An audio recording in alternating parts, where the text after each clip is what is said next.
Namaste, it's Sahara Rose, and welcome back to the Highest Self podcast, a place where we discuss what makes you your soul's highest evolvement. I was just in a bath, it's a Friday, and I decided to cough myself up a little bit, and I started running a bath. I put in some Epsom salts. I put in some dried flowers, which is something that I don't really do for myself that often, to be honest, because my life is crazy busy and I'm always on the go. But I've recently really been feeling this wave to just rest and recharge and nourish and get deep into my kapha space as I plant the seeds for this next book idea, this book that I'm currently writing right now, which I'm not going to tell you what it's about yet, but it's something that is really, really exciting and requires a lot of energy for me to channel through. So I've been really making an extra effort to rest and to get deeper into my kapha side, because even though I have a lot of kapha in my prakriti, my natural born constitution, it's the dosha that I'm least right now, especially in the mind, because I'm always doing, which really puts me in my pitta, and then also creating, which puts me in my vata. So oftentimes the rest and the nourishment gets the back burner. But moments like this, I'm reminded why it's so important, because I get these ideas in that space of deep rest. And I was sitting in the bath and I was seeing the dried flowers just move around me. And I started to do this like ritual that I was like lifting up the water into my hands and like pouring it on my body and, saying like, please, may I be blessed. And then I was like pouring it over my shoulders and saying, let go of anything that is no longer serving me to be my highest self. And I was opening up the flowers and like doing all of these like rituals that I've never done before. And this thought came to me. We are the witches that you tried to burn. And immediately I flashed back into this point in my childhood. I think I was around 10 or 11 years old. And I was in Florida, Sandpiper, Florida, at a Club Med with my family and some family friends. And on the beach, I found this dried coconut shell. And I said, guys, we have to do the coconut ritual. They're like, huh, what's that? I'm like, the coconut ritual. And I led my brother and these two other kids, my family friends, through this coconut ritual that ended up lasting for hours. And they actually got into it because I was just so passionate about it. And we were circling the coconut shells and we were bringing these offerings to them. And we were like filling them up with water and putting them back into the ocean and like creating all of these like monuments for them. And I was like, what does the coconut mean to you? And having them all go around and say things. And I was like literally leading a full on ceremony. And for a while we would like joke around and be like, oh my God, let's do the coconut ritual again. And it never came in my mind that like this is like a weird or not normal thing until probably 2 years later. And 2 years later, I was in school. I think it was like 5th grade or something. And I was very into witchcraft, and I didn't know deeply what witchcraft was, but I really resonated with it. And I grew up in Massachusetts, and Salem was only like 45 minutes away from where I lived. And Salem is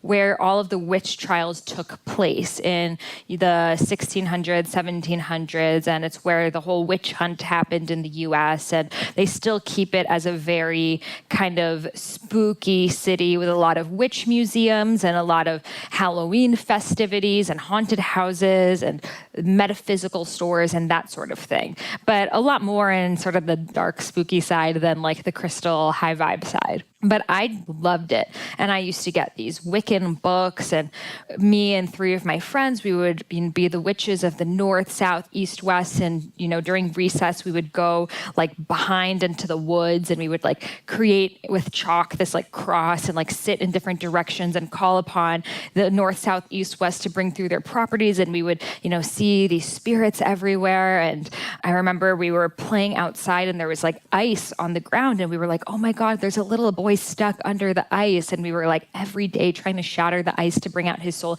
And I remember seeing this boy, this soul under the ice, and we needed to get him out. So we were into these sort of things and do spells on the weekends. And I would wear all black all the time and a lot of pagan symbols. And I I remember I was walking on top of a hill and this boy looks at me and says, "Burn the witch at the stake." And all the kids said, "Yeah, burn the witch." And they start clapping. And the boy had a cast on his foot because he had broken his foot, and it was like one of those casts that you can walk on. And he pushes me down the hill, and then he rolls over me, and we're rolling down this hill, and his cast hits my head, and I get really hurt. And they were all just laughing that, I was hurt and dizzy and had to go to the nurse. And it was really traumatic, really, really traumatic. And I realized that being a witch is not accepted.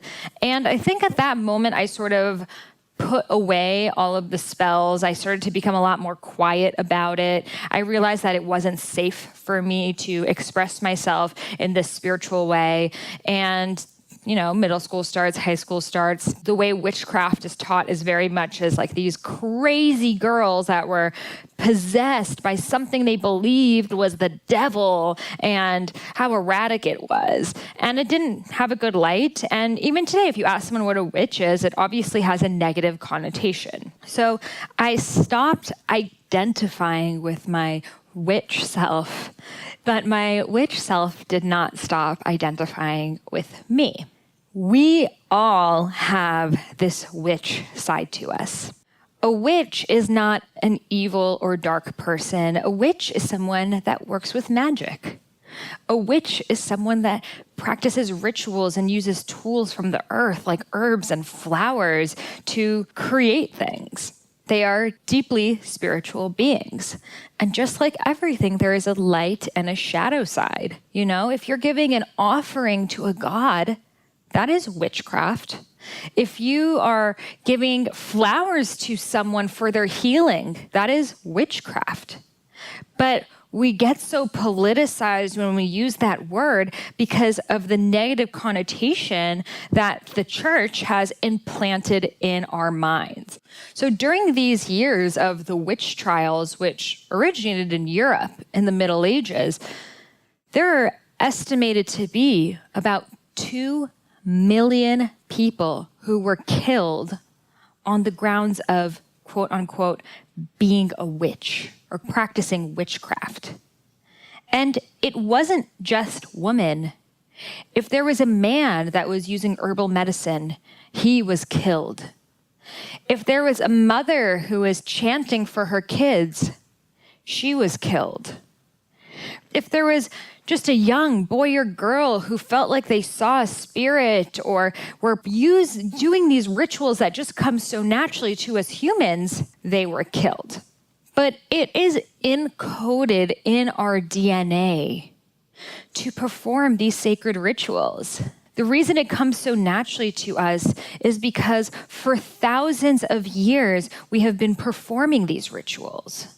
It is only in the recent few hundred years that we have stopped. Now, I've spoken to so many people, from super, super spiritual professional shamans to people who have no idea what that word means. And every single one of them has some type of ritual. I spoke to a woman I met, and I was telling her about Balinese water healing and how in Bali there is a high priestess, Idaresi, that you can visit, and she does healings with water, and she pours these buckets of water over your head and you really feel this deep release. And for some people they scream, some people they cry, some people they're stomping their feet. It comes through differently for everyone, and she's someone I visited several times while living in Bali. So I told her about it, and instantly she's like, I've never told anyone this, but I have this weird ritual that I do that every time I wash my face, I have to splash my face with water a few times, and I always want to leave my head underwater, and that's how I meditate. And I was like, that's not weird. That's like everyone. I feel like so many people feel so meditative and have particular rituals, especially when it comes to water or any element. But it's something that she thought was weird about her because she had never talked about it to anyone. So we all have these rituals. And there are many more that are implanted in our DNA that we have not yet allowed ourselves to perform. We are so busy doing, going, achieving, that we don't allow the space for these rituals to come through.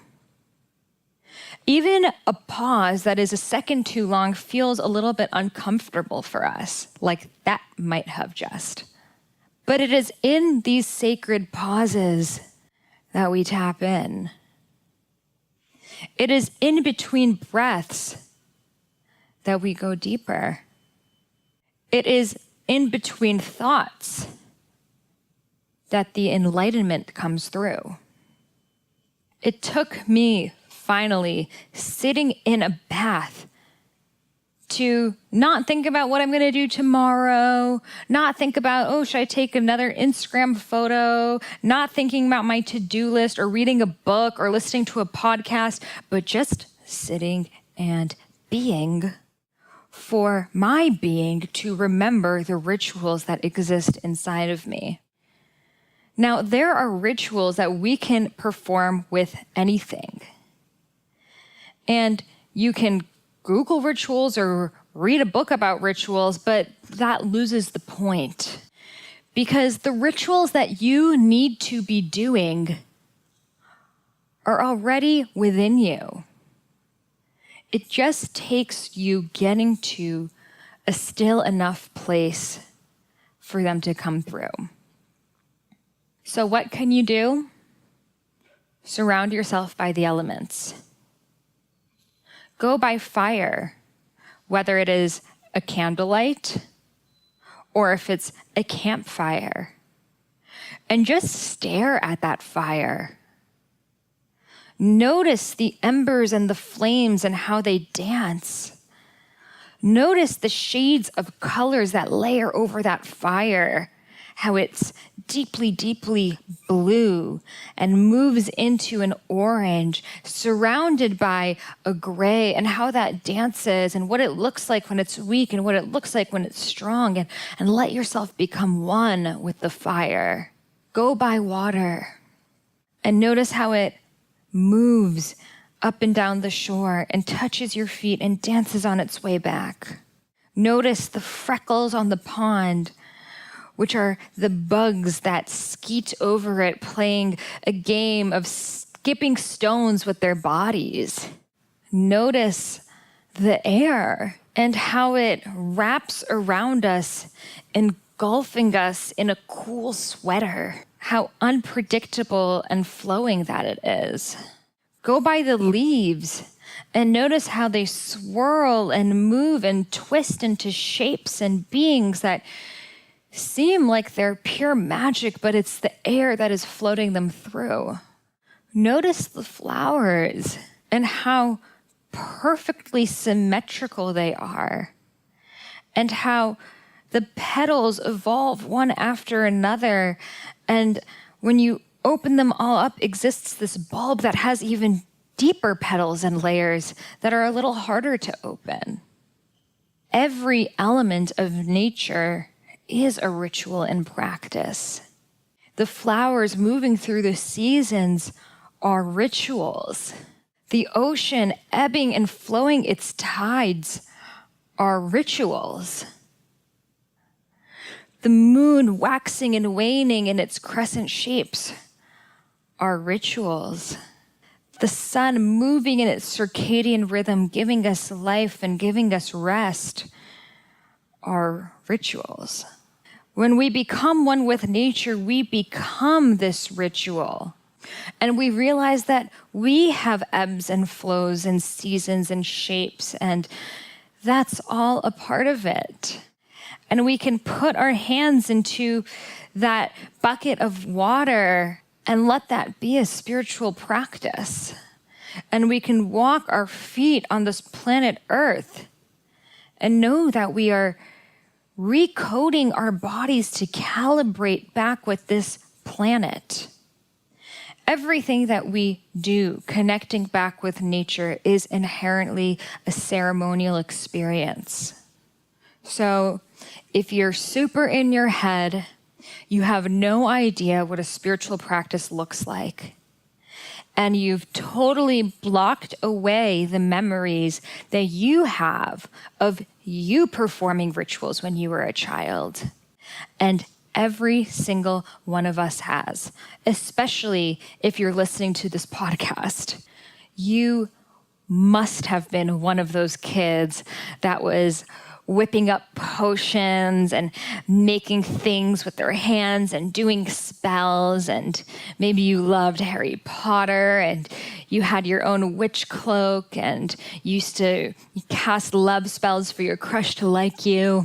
Yes, we are those witches they tried to burn down at the stake, but they couldn't because we came back tenfold. So go back to nature. Go back to source. Notice the subtle vibrations of this planet. I experienced an earthquake while I was standing in this exact spot that I'm standing in. I was recording a podcast with someone, and the earth started tremoring beneath me, and I could see everything on my table was moving. And I was deeply humbled by how we are just here temporarily living on this planet that has its own consciousness. And we don't imagine the earth to be this living thing until it moves beneath us and shakes up everything that man created. And since that began happening, now I am noticing earthquakes multiple times a day. And these are earthquakes that are so subtle that most humans cannot feel them. But here in Southern California especially, we experience multiple earthquakes a day, but most of us were not tuned in.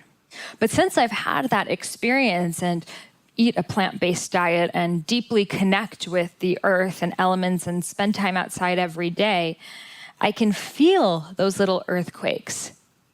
And I notice them happening. And it takes me into such a deeper relationship with our planet and this wisdom that we all have that comes from this planet and truly empowers me to become my highest self. So I encourage you to spend some time in nature. Go to the forest, the jungle, the beach, the woods, the mountains. Let yourself listen and allow the rituals to reemerge back to life. Namaste. And if you loved this episode and you'd like a little gift for reviewing it, I would love to send you the first half of my unreleased book. It's called Eat Right for Your Mind Body Type. It is not available for sale anywhere, never will, because now it is Eat Right for Your Mind Body Type 12-week guided program infusing Ayurveda with modern nutritional science. So as a free gift for reviewing this episode in the iTunes store, you just head over to iTunes on your phone, on your computer, click write a review, write a nice review, take a screenshot of it and email it over to me before you hit submit. My email is Sahara, Sahara, at eatfeelfresh.com, and I will send you back the first half of my unreleased book, Eat Right for Your Mind Body Type. I hope you loved this episode, and I'll see you on the next one. Namaste.